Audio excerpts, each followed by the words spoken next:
ஈரோட்டில் பன்னீர்செல்வம் பூங்கா போக்குவரத்து சிக்னலில் 100க்கும் மேற்பட்ட வியாபாரிகள் சாலை மறியலில் ஈடுபட்டுள்ளதால் பரபரப்பு ஏற்பட்டுள்ளது. மேலும் விவரங்களை எமது செய்தியாளர் சதாசிவம் வழங்க கேட்கலாம். சதாசிவம், என்ன காரணம்? வியாபாரிகள் வைக்கக்கூடிய கோரிக்கை என்ன? வணக்கம். அதாவது ஈரோடு மாநகராட்சிக்கு உட்பட்ட ஸ்மார்ட் சிட்டி திட்டத்தின் கீழ் பழமை வாய்ந்த அப்துல் கனி மார்க்கெட் என பண்ணக்கூடிய ஜவுளி சந்தையை புதுப்பிக்கும் வகையில் ஒருங்கிணைந்து ஜவுளி வணிக வளாகம் கட்டப்பட்டது. இந்த கடையில் முறையாக வாடகை செலுத்தி 350க்கும் மேற்பட்ட வணிக நிறுவனங்கள் செயல்பட்டு வருகிறது.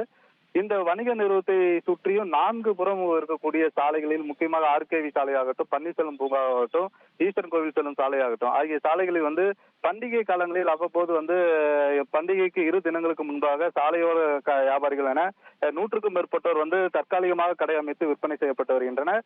இந்த விற்பனையின் காரணமாக தங்களது ஜவுளி வணிக வளாகத்திற்கு வரக்கூடிய மக்களின் கூட்டமானது குறைந்த அளவில் வரக்கூடியதாகவும், அதே போல அதிக அளவில் வாடகை செலுத்தி கடையை நடத்தி வரும் நிலையில் வியாபாரம் பாதிக்கப்படுவதாக ஜவுளி வளாகத்தில் இருந்த வியாபாரிகள் பலமுறை மாநகராட்சி அலுவலகத்திற்கும், ஆணையாளருக்கும், மேயருக்கும் உட்பட்ட சம்பந்தப்பட்ட அனைத்து அலுவலர்களுக்குமே தகவல் தெரிவித்தனர் இந்த சம்பவம் குறித்து.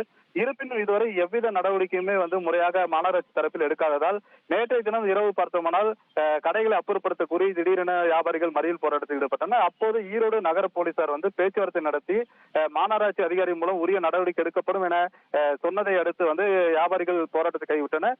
இந்த நிலையில் பார்த்தோம்னால் தற்போது மீண்டும் அதே நிலை தொடர்ந்ததால் கோபமடைந்த ஜவுளி வியாபாரிகள் 100க்கும் மேற்பட்டோர் பன்னீர்செல்வம் பூங்காவில் உள்ள போக்குவரத்து சிக்னல் முன்பு மறியல் போராட்டத்தில் ஈடுபட்டனர். தொடர்ந்து அந்த பகுதியில் இருந்த அரசு பேருந்தையும் சிறைப்பிடித்து போராட்டத்தில் ஈடுபட்டனர். அப்போது அவர்கள் தெரிவிக்கக்கூடிய புகார் என்ன இருக்கிறால், மாநகராட்சி அதிகாரிடம் இது குறித்து சாலையோர வியாபாரிகள் குறித்து பலமுறை புகார் தெரிவித்தும் இதுவரை எவ்வித நடவடிக்கையும் எடுக்காததால் தங்கள் அதிக அளவில் டெபாசிட் வைப்பு தொகை செலுத்தியும் அதே போல மாதந்தோறும் வாடகை செலுத்தியும் வியாபாரம் நடத்தி வரும் நிலையில் போதுமான வியாபாரம் இல்லாததால் நஷ்டத்தை சந்திக்கும் நிலை இருப்பதால் இது போன்ற தீபாவளி பண்டிகைகளும் இதே நிலை தொடர்வதால் இதுக்கு முற்றுப்புள்ளி வைக்க வேண்டும். அதே போன்று வரும் பண்டிகை காலங்களிலும் இது போன்ற சாலை வியாபாரிகளை அனுமதிக்க கூடாது என வியாபாரிகள் கோரிக்கை வைத்தனர். இதனால் மாநகராட்சி அதிகாரிகள் அவர்களிடம் நீண்ட நேர பேச்சுவார்த்தை நடத்திய பின்னர் உரிய நடவடிக்கை எடுக்கப்படும், இனி வருங்காலங்களில் இது போன்ற நடவடிக்கை பிரச்சனை இருக்காது என தெரிவித்த பின்னர் வியாபாரிகள் போராட்டத்தை கைவிட்டனர்.